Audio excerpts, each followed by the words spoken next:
నా పేరు రాజేష్, నా భార్య పేరు ఐశ్వర్య. మే 22 తారీఖు నుంచి ఆమె అలిగి ఇంట్లో నుంచి వెళ్ళిపోయిందండి. గత 7 నెలలుగా ఇంతవరకు ఎటువంటి సమాచారం రాలేదండి. పోలీసు వాళ్ళు కూడా తీవ్రంగా వెతున్నారు. CI Pavan sir, Pandu sir అందరు వెతున్నారు సార్, కానీ ఎటువంటి ఆచూకీ ఎక్కడి నుంచి మాకు దొరకట్లేదు. ఐశ్వర్య, నువ్వు ఎక్కడున్నా సరే తిరిగి ఇంటికి రావాలి.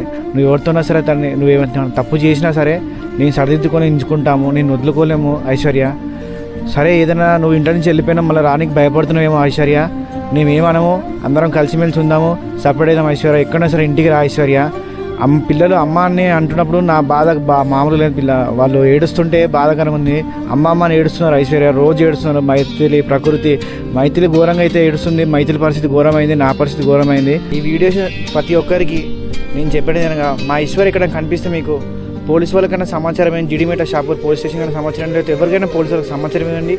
లేకపోతే మీరే స్వయాన్ని తీసుకొస్తే మీకు ₹1,00,000